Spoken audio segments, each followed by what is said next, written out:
JEE advanced 2019 के इस question में हमें वर्क पता करना है, जबकि फोर्स गिवन है और किस पाथ में बॉडी मूव कर रहा है वो पाथ जो है वो पाथ भी गिवन है। दिस अ क्लोज्ड पाथ, तो इस पूरे पाथ में बॉडी को मूव करते हुए total work done by this force ये कितना होगा, हमें ये कैलकुलेट करना है। तो पहले तो आप इस फोर्स के नेचर को देखिए। अच्छा चलिए क्वेश्चन ही पढ़ लेते हैं। एक पार्टिकल है जो कि मूव करता है along a path A B B C C D D E F F है, यानी कि A B B C C D D E F and F A, इस पाथ में ये मूव करता है और the force is this one. यहाँ गौर से आप फोर्स को अगर देखेंगे तो आप ये पाएंगे this force is not a constant force. ये कोई यूनिफॉर्म फोर्स नहीं है, अलग अलग पोजीशन में फोर्स का मैग्नीट्यूड और डायरेक्शन दोनों बदल जाएगा बिकॉज फोर्स का जो एक्स कंपोनेंट है दैट इज अल्फा वाई, यानी कि वो अलग अलग जिस पॉइंट में फोर्स एक्ट कर रहा हो उस पॉइंट का वाई वैल्यू, वाई कोऑर्डिनेट जो है उस पर डिपेंड करेगा।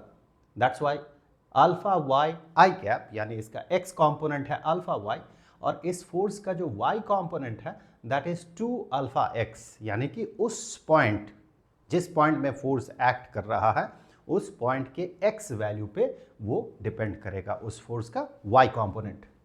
ओके, सो इतना n का मतलब न्यूटन, इतना न्यूटन का फोर्स है, whereas x and y are in metre, that mean सारे कंसिडरेशन SI में हो रहा है and alpha is given as -1 unit, इसका न्यूटन पर मीटर है, यानी इस यहाँ पर भी ये SI सिस्टम में दिया हुआ है। तो ऑब्वियसली वर्क डन जब हम पता करेंगे हमारे ऑर्डिनरी कैलकुलेशन से विदाउट कंसिडरिंग द यूनिट, तो हमें उसके जवाब में जूल में हमें उसका जवाब मिलेगा। The work done on the particle by this force will be कितना जूल होगा। ओके, तो यहाँ सबसे पहले देखने वाली बात ये है कि अगर मैं आपसे कहूँ कि देयर इज़ अ फोर्स, चलिए ये वो फोर्स है, लेट अस से this is the force. Okay, तो मैं ये ले लेता हूँ, this is the force and let us से द फोर्स इज F और इसका डिस्प्लेसमेंट हो रहा है, लेट अस से अलोंग दिस लाइन, इतना इसका डिस्प्लेसमेंट हुआ एंड लेट अस से कि डिस्प्लेसमेंट जो है that displacement is vector S। ठीक है, तो फिर ये फोर्स इस डिस्प्लेसमेंट में कितना टोटल काम करेगा, इसके कैलकुलेशन में हम इसका डॉट प्रोडक्ट पता करते हैं, vector F dotted with vector S, जिसका कि मतलब ये बनता है कि आप इस वेक्टर S का दो कंपोनेंट्स बना ले, एक तो S के डायरेक्शन में इसका जो कंपोनेंट बनेगा, लेट अस से दिस इज दैट कंपोनेंट, और उसके परपेंडिकुलर डायरेक्शन में जो कंपोनेंट बनेगा ये उसके परपेंडिकुलर डायरेक्शन में उसका वो कंपोनेंट बना। तो इस वाले कंपोनेंट को लेट अस से हम क्या देते हैं, लेट अस से ये x एक्सिस के अलोंग है, सो इसे fx नाम दे दिया हमने, और ये लेट अस से y एक्सिस के अलोंग है तो हमने इसे fy नाम दे दिया। तो यहाँ पर जो वर्क डन होगा that work done will be equal to चूंकि ये कंपोनेंट काम कर रहा है, this component is along this displacement, उसके डायरेक्शन में है ये कंपोनेंट, जबकि ये कंपोनेंट डिस्प्लेसमेंट के डायरेक्शन के साथ 90 डिग्री का एंगल बना रहा है, यानी ये फोर्स का ये कंपोनेंट कोई भी काम नहीं करेगा इस डायरेक्शन में डिस्प्लेसमेंट के लिए, बिकॉज ये परपेंडिकुलर डायरेक्शन में है। काम कौन करेगा, Fx करेगा। डिस्प्लेसमेंट कितना हुआ, S डिस्प्लेसमेंट हुआ। हम डायरेक्टली यहाँ पर कह सकते हैं बिकॉज Fx और S जो है इन दोनों का डायरेक्शन सेम है, तो हम सिंपली इसे मल्टीप्लाई कर सकते हैं, इसे हम दोनों को मल्टीप्लाई कर सकते हैं, इसका मैग्नीट्यूड के साथ Fx को हम मल्टीप्लाई कर सकते हैं, तो यहाँ हमें वर्क डन मिल जाएगा। सो उस लॉजिक से अगर हम देखते हैं कि यहाँ पर चूंकि डिस्प्लेसमेंट यहाँ पर या तो एक्स एक्सिस के अलॉन्ग हो रहा है या फिर उसके पैरेलल डायरेक्शन में हो रहा है या फिर वाई एक्सिस के पैरेलल डायरेक्शन में हो रहा है। यानी यानी यहाँ से यहाँ मूव करते हुए और यहाँ से यहाँ मूव करते हुए, यहाँ से यहाँ मूव करते हुए जो फोर्स है, उस फोर्स का जो y कंपोनेंट होगा, जो वर्टिकल कंपोनेंट होगा, वो रिस्पॉन्सिबल होगा, न कि हॉरिजॉन्टल कंपोनेंट।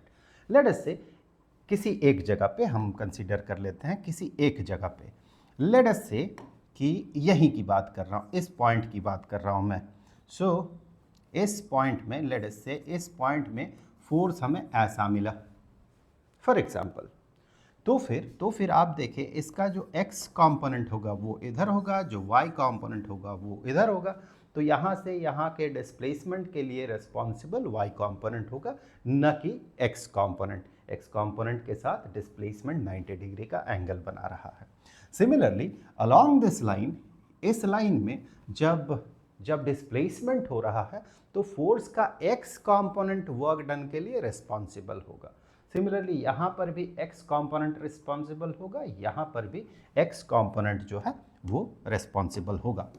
सो उसी चीज़ को एक बार हम लोग यहाँ पर लिख लेते हैं कि यहाँ से यहाँ तक मूव करने के लिए फोर्स का जो y कंपोनेंट है वो रिस्पॉन्सिबल होगा, यहाँ पर भी फोर्स का y कंपोनेंट रिस्पॉन्सिबल होगा और यहाँ पर भी फोर्स का y कंपोनेंट रिस्पॉन्सिबल होगा, और यहाँ पर फोर्स का x कंपोनेंट, यहाँ पर फोर्स का x कंपोनेंट, और यहाँ पर भी यहाँ से यहाँ तक भी फोर्स का जो है x कंपोनेंट रिस्पॉन्सिबल होगा। ओके, अब अगर इसका कैलकुलेशन हम लोग करते हैं तो हम ये पाएंगे, पहले एक बार फोर्स को लिख लेते हैं। फोर्स को हम लोग एक बार वापस से लिख लेते हैं। गिवन फोर्स जो है, that force is given as alpha का वैल्यू देखें -1 दिया हुआ है। सो यहाँ पर -1 अगर हम पुट करते हैं तो ये हो जाएगा -1 इंटू वाई आई कैप, और अल्फा के जगह -1 पुट करने से -2 x जे कैप। तो ये हो गया फोर्स, अल्फा का वैल्यू हमने यहाँ पर सब्सटीट्यूट कर दिया। अब आप यहाँ पर देखें, अगर अलोंग दिस लाइन यहाँ से यहाँ तक जो फोर्स के कारण वर्क डन होगा, तो जो फोर्स उसका जो y कंपोनेंट होगा, यहाँ से यहाँ तक अगर उस फोर्स का y कंपोनेंट को देखा जाता है तो आप ये पाएंगे, चूंकि फोर्स का y कंपोनेंट ये है, चलिए ठीक से अगर मैं लिखूं तो y कंपोनेंट ये है, -2x is the y component. तो अगर ऐसा हुआ तो यहाँ पर सारे पॉइंट्स में आप गौर करके देखें तो x का वैल्यू आपको 0 मिलेगा। यहाँ पर भी x वैल्यू, इस पॉइंट के लिए x वैल्यू 0, इस पॉइंट के लिए x वैल्यू 0, यहाँ पर भी जो पॉइंट होगा उसका x वैल्यू 0 होगा, यहाँ पर भी x कोऑर्डिनेट जो है वो 0 होगा। यानी इस पूरे लाइन में x value is the same, और फोर्स का, इस फोर्स का जो y कंपोनेंट, जो भी फोर्स यहाँ लगेगा उसका जो y कंपोनेंट होगा दैट इज -2x, और x का वैल्यू हर पॉइंट में 0, यानी कि हर पॉइंट में लगा हुआ फोर्स का y कंपोनेंट जो है ये हो जाएगा -2 इंटू 0 दैट इज 0। अगर आप वही y कंपोनेंट को यहाँ देखते हैं, दिस वन, तो आप ये पाएंगे चूंकि यहाँ हर पॉइंट में x का वैल्यू 1 है, हर पॉइंट पे, यहाँ यहाँ यहाँ यहाँ यहाँ हर पॉइंट पे x का वैल्यू चूंकि 1 है, तो उस Fy का यहाँ पर जो भी फोर्स लगेगा इन पॉइंट्स में, उसका जो y कंपोनेंट होगा, उसका y कंपोनेंट -2x होने के कारण और x का वैल्यू 1 होने के कारण ये हो जाएगा -2 इंटू 1, सो ये बन जाएगा -2। सो दिस वन -2, ये जो y कंपोनेंट यहाँ पर है। ओके, अगर आपको लगता है कि यहाँ पर भी हमने Fy लिखा, यहाँ पर भी f सब y लिखा, यहाँ पर उसका वैल्यू 0 है, यहाँ पर उसका वैल्यू -2 है, कन्फ्यूजन हो सकता है, तो आप यहाँ सब्सक्रिप्ट और लगा दें, y1 कर दें, यहाँ f सब y1, यहाँ पर Fy सब 2।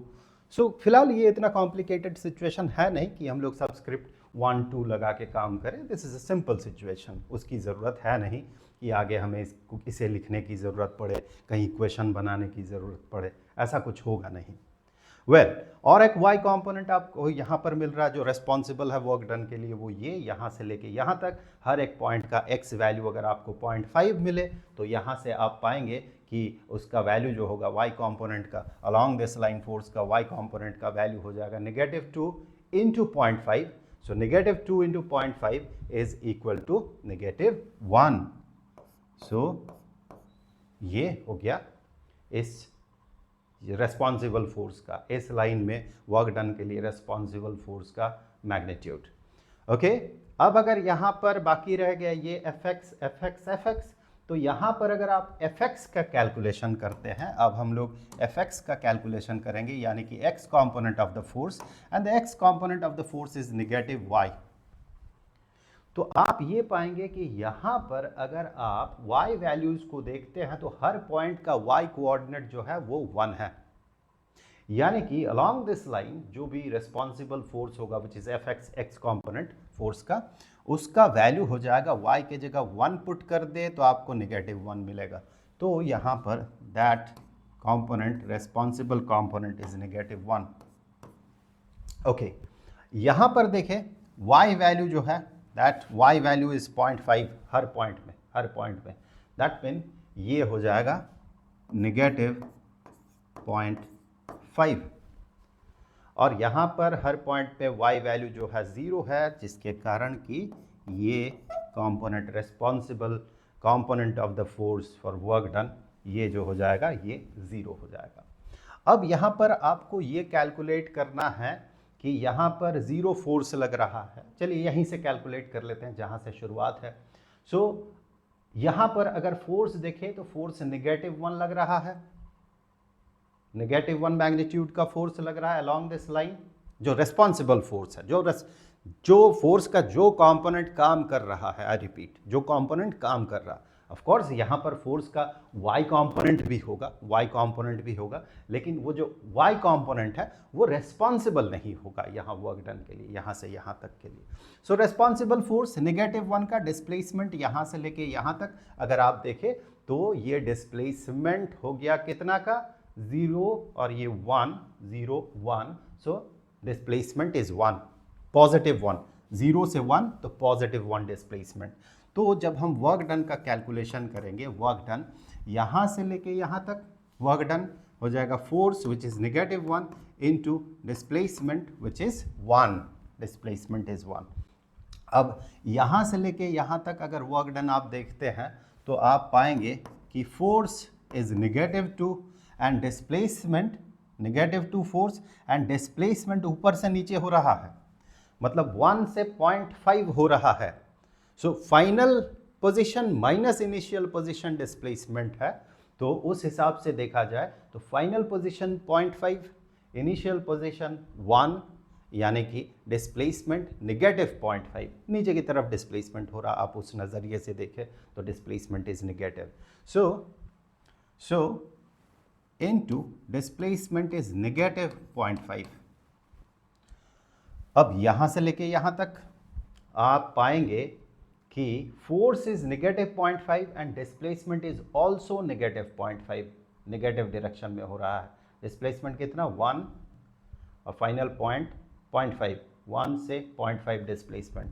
सो प्लस फोर्स यहाँ पर -0.5 into displacement -0.5.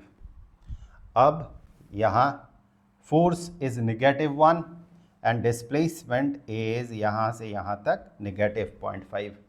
So force is -1, displacement is -0.5. अब यहाँ से लेके यहाँ तक फोर्स इज 0. वेल कैलकुलेट करने की ज़रूरत वैसे है नहीं, मैं लिख रहा हूँ सिर्फ. Force is 0 and the displacement is -0.5, यहाँ से लेके यहाँ तक -0.5. और फिर से यहाँ पर फोर्स 0 इंटू डिस्प्लेसमेंट 1, 0 से लेके 1 तो डिस्प्लेसमेंट 1. अब सिर्फ आपको जोड़ना है, फिर कैलकुलेट करना, मल्टीप्लाई करना है, फिर जोड़ के कैलकुलेट करना है. -1 into 1 is -1 plus 2 into 0.5 is 1 minus negative positive हो गया.